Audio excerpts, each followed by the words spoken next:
안녕하세요. 바벨 탑 인간의 교만이라는 주제로 하나의 말씀을 나누도록 하겠습니다. 오늘 나눌 하나의 말씀의 범위는 창세기 11장 1절에서 9절 말씀입니다. 제가 읽어보도록 하겠습니다.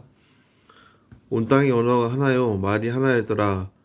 이에 그들이 동방을 옮기다가 시나이 평지에 만나 거기에 거류하며 서로 말하되 자 벽돌을 만들어 견고히 굽게 하자. 이에 벽돌을 대신하여 역청으로 진흙을 대신하고 또 말하되 자 성읍과 탑을 건설하여 그 탑 꼭대기를 하늘에 닿게 하여 우리 이름을 내고 온 짐에 흩어짐을 면하자 하였더니 여호와께서 사람들을 건설하는 그 성읍과 탑을 보려고 내려오셨더라. 여호와께서 이르시되 이 우리가 한 족속이 요 언어도 하나이므로 이같이 시작하였으니 이후로는 그가 하고자 한 일을 막을 수 없으리로다. 자, 우리가 내려가서 거기서 그들이 언어를 혼잡하게 하여 그들이 알아듣지 못하게 하자 하시고 여호와께서 거기서 그들을 온 지면에 흩어지셨으므로 그들이 그 도시를 건설하기를 그쳤더라. 그러므로 그 이름을 바벨이라 하니 이는 여호와께서 거기서 온 땅에 언어를 혼잡하게 하셨음이니라. 여호와께서 거기서 그들을 온 지면에 흩으셨더라. 창세기 11장의 배경을 보니까 온 땅의 언어가 하나요 말이 하나였더라 라고 되어 있습니다. 창세기 11장의 배경은 온 세상의 언어가 하나였을 언어가 딱 하나로 통일된 언어가 하나였을 시대입니다. 아마 언어가 하나로 통일된 언어가 아니라 통일어를 쓰고 있을 시대를 말한 것 같습니다. 예를 들어서 지금 우리 시대의 통일어는 영어죠. 영어처럼 전 세계 국가가 통일어로 영어를 쓰는 것처럼 영어를 쓰는 사람도 있고 일본어를 쓰는 사람도 있고 중국어를 쓰는 사람도 있고 한국어를 쓰는 사람도 있고 뭐 라틴어를 쓰는 사람도 있고 뭐 인도네시아어를 쓰는 사람도 있고 독일어를 쓰는 사람이 있잖아요. 근데 보통 영어가 통일어로 쓰고 있잖아요. 그것처럼 온 땅에 다양한 언어를 쓰고 있는데 통일어가 있던 것 같아요. 그 통일어가 온 땅에 하나요 말이 하나였더라 라고 이해하시면 될 것 같습니다. 근데 그들이 이제 말을 하는 겁니다. 서로 말하되 자 벽돌을 만들어 견고히 굽자 하고 이 벽돌을 돌 대신하여 역청으로 진흙을 대신하고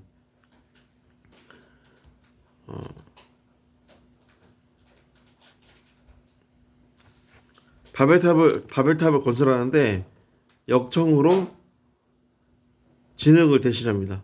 역청으로 이제 진흙으로 그 돌과 돌 사이에 진흙을 발라서 돌과 돌 사이에를 붙이는 건데 근데 그 진흙 대신에 역청을 바른다는 겁니다. 역청은 뭐냐면 아스팔트를 의미하는데 아스팔트는 어떤 역할이냐면 그 접착제와 방수제 역할을 합니다. 근데 이게 만약에 탑에다가 바르면은 탑에다가 그 벽돌과 벽돌 사이에다가 이 역청을 바르게 되면은 탑 내부에다가 역청을 발라서 그 벽돌과 벽돌 사이에다 발라 놓으면은 물이 들어올 수가 없는 거죠. 예. 그럼 왜 사람들은 바벨탑을 지는 사람들은 왜 물이 못 들어오게 했을까요?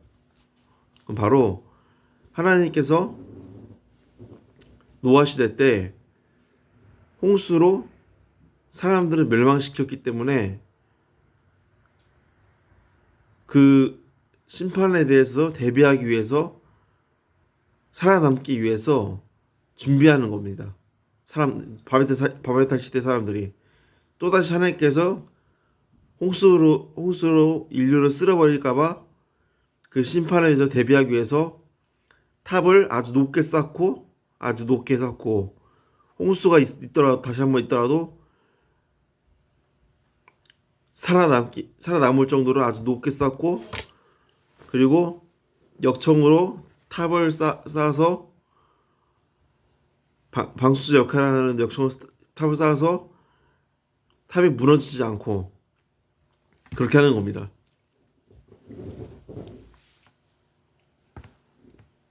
왜 이렇게 하는 걸까요? 하나님은 무지개 언약으로 다시는 홍수로 너희를 심판하지 않겠다라고 하셨는데, 이들은 하나님의 언약을 믿지 않는 겁니다. 하나님의 말씀과 마음을 믿지 않는 거죠.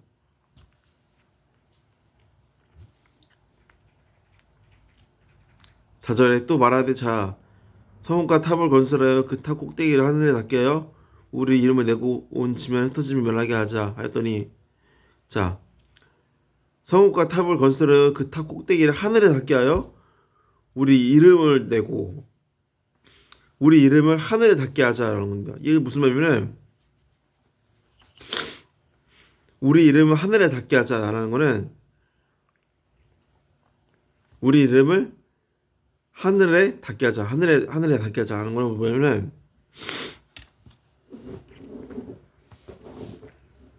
이게 무슨 말일까요?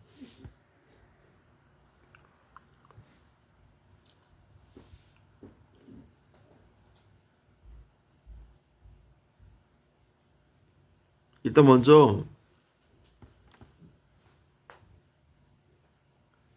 흩어짐을 면하자라는 거냐면은, 하나님은 생육과 번성하여 온 땅에 충만하라 했어요. 왜? 하나님은 생육하고 번성하여 온 땅에 충만하라고 창세기 1장 28절에 말해놨는데, 여기서는 흩어짐을 면하자라고 했어요. 하나님의 말씀에 반역을 하는 거죠. 그리고 그 이름을 하늘에 닿게 하여 우리 이름을 내자라는 거는 하나님 나라의 도전을 얘기하는 거예요. 하나님 계신 곳에 하나님께 대한 도전을 얘기하는 거예요. 우리가 하늘에 누가 있죠? 하나님이 있죠. 우리 이름을 내자라는 거는 그 하나님께 도전한다는 거예요.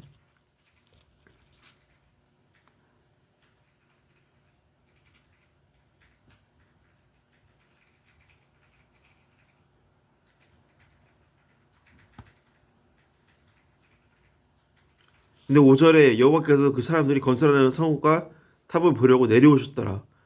근데 여호와께서는 그 사람들이 탑을 건설하는 것을 보려고 내려오셨대요. 이 내려오셨다는 표현은 여호와 입장에서는 너무나 낮은 수준이고 너무나 초라한 수준에 불과하다는 거예요. 인간의 문화 문명이 발달해서 탑을 건설하고 높게 쌓고, 정말로 인간의 문화 문명이 발달해서 탑을 쌓을 정도로 정말 과학이 발달할지라도 하나님 입장에서는 그거는 정말 낮은 수준이고 아무것도 아니라는 거죠. 그래서 여호와 입장에서 내려오셔야만 볼 수 있다는 거죠.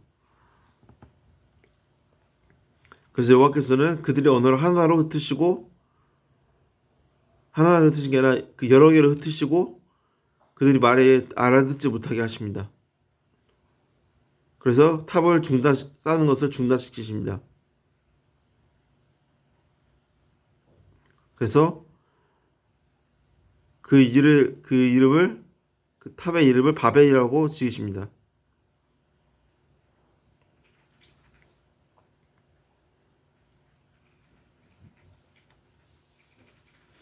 이 바벨탑을 통해서 우리가 배울 수 있는 교훈은, 바벨탑을 지은 사람들은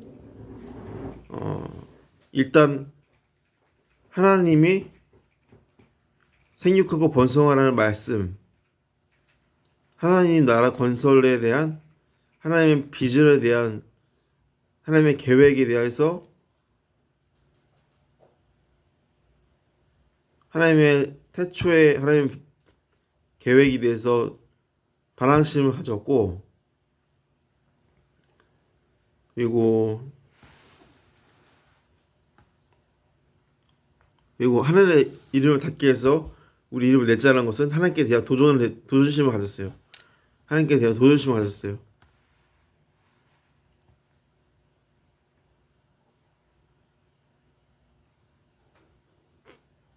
그리고 하나님의 언약을 믿지 않았어요. 하나님의 약속을 믿지 않았어요. 역청으로 탑을 쌓았으니까요. 이 세 가지. 나는 그럼 하나님의 언약을 믿는가? 첫 번째. 그리고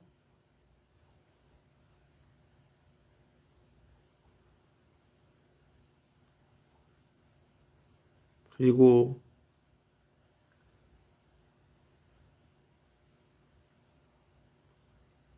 생육하고 번성하라는 하나님 나라 건설의 말씀에 순종하는가? 두 번째. 그리고 세 번째. 나는 하나님께 도전하지 않는가? 세 번째. 이걸 돌아보시기 바랍니다. 그렇다면 만약 여러분이 이런 것 중에 세 가지 중에서 하나를 범하고 있다면 여러분은 바벨탑을 쌓는 사람과 같습니다.